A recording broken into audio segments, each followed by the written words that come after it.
All right, on to our first rumor then. Zack Martin, does he have an extension?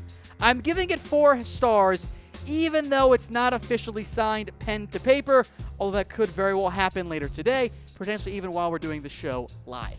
As for Zack Martin and his extension, the contract details have started to leak out. It's not officially signed, but this deal is a done deal. It's going to happen probably in the next couple hours, frankly. There are already reports on what type of money Martin's going to end up getting here. The new deal will make Zack Martin the highest paid offensive guard in the NFL, reportedly over $80 million overall and $30 million guaranteed. Now, Rapport said it was going to make him the 3rd highest paid offensive lineman. In that scenario, you're coming in somewhere around $81 million overall, maybe $80.5 million overall. But it's worth noting that Mike Fisher today said it could be up with about $14 million a year. That would contradict what Rapport tweeted and as reported about by a $3 million difference. I think in reality it's going to come in around $13.5 million a year. So round up, you get 14. If you don't round up, you get that $81 million overall mark. So we'll update you guys as it comes in once you get those official numbers. But the deal is going to go down. It's just a matter of time. And by time, I mean hours, a day at most. Some more good news here. Randy Gregory, yes, he's in New York. No, not to visit the Giants or anything, but to meet with NFL officials. Some very good news on that. But first, it was from our sponsor, The Guild.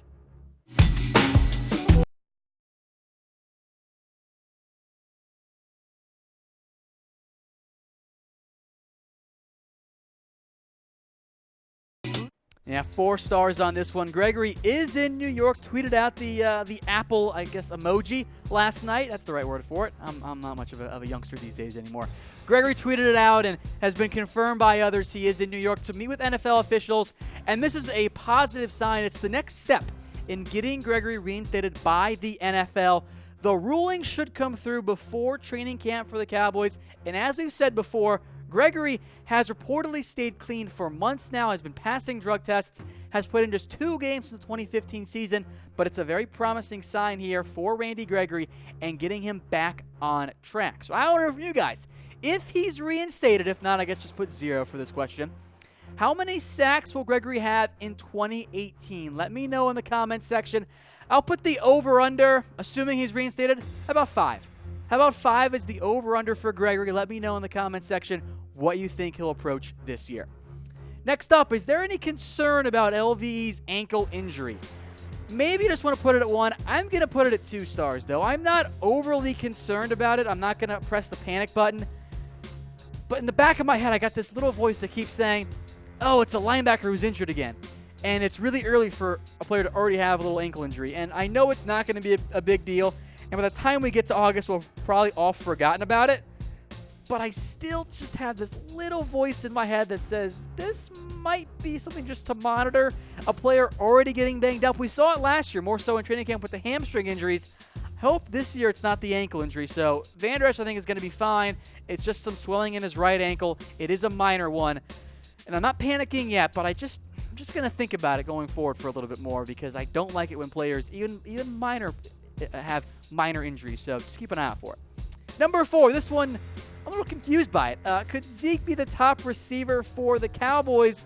Clarence Hill says that Zeke could be among the league leaders in receptions among halfbacks and could be Dak's favorite target. I'm just going to give it the 1 star because I don't think it makes a whole lot of sense. I love Ezekiel Elliott. I think he's going to have a great year, and it makes perfect sense to say he's going to have the most touches among all Cowboys because, yeah, of course he is. But to be the frontrunner, to be the favorite and most reliable target, and be among the league leaders, that's not what we've seen in the past out of Ezekiel Elliott. He has 58 career catches, and look at the top halfbacks from last year. Lev Bell had 85. Kamara had 81. You're talking about doubling Zeke's production from last year to be the number 1 guy or even the top 3. Now, could he catch 50 or 60 balls? Maybe. But that's almost matching what Zeke has done in his NFL career. And those top guys, by the way, Lev Bell and others, and Kamara, they weren't the team's number 1 wide receiver. That was Antonio Brown, a Michael Thomas for the Saints, and even the Cardinals, if you want to include David Johnson. That's Fitz's role. So I don't think you're going to see Zeke get that number of touches. At that point, You're approaching 400 touches for Zeke. He's going to get a lot, maybe 350, but 400 I think seems too much. So let me know in the comments section. I think it'll be 45, maybe on the low end of 50. But being the most reliable and top target for Zeke, or as Zeke for Dak Prescott, I just don't think that's going to happen. It could come true, but I'm just going to give it the 1 star there. Maybe because the Cowboys are going to spread the ball around, it makes more sense. But I don't think you'll see Zeke lead the Cowboys in receptions this year. All right, number 5 is Tyron Smith. Okay, well, again, more injury concerns around Tyron. And folks, don't forget to subscribe to our brand new Cowboys Report YouTube channel at chatsports.com/CowboysTV. It is the best Cowboys coverage you'll find on YouTube. Back to Tyron, I'll give it 3 stars on this one. Pretty sure he's okay, but he missed some OTAs. Jason Garrett revealed this today with a minor shoulder issue. It's not the back, which is good, but I am just like a little bit concerned. Like, okay, Tyron, you're not practicing at OTAs, and I know it's OTAs and it's not a big deal, and he's going to be at minicamp today. But I just get a little bit concerned whenever Tyron Smith has an injury. I think he's going to be fine. I'm not overly concerned about it, but I'm going to monitor it even more so than the Leighton Vander Esch one because you need Tyron Smith healthy. We saw how bad that team looked last year without him. One final rumor then. Should the Cowboys not trade Xavier Woods for Earl Thomas? And this one comes to us from you guys, especially you YouTube watchers out there and my Twitter followers at WhatGoingDowney. I'm going to give it 2 stars, but we did a Twitter and a YouTube poll on whether or not the Cowboys should do Xavier Woods and a conditional third for Earl Thomas. I was concerned that it was going to be not enough for Seattle. Apparently, you guys disagree, though. 57% of you guys on my Twitter said that you should keep Xavier Woods, not trade for Earl Thomas. YouTubers, a little bit more closer to being 50-50, was 54% to 46%. Color me surprised. This is not what I had expected, and I'll preface this by saying I like Xavier Woods a lot.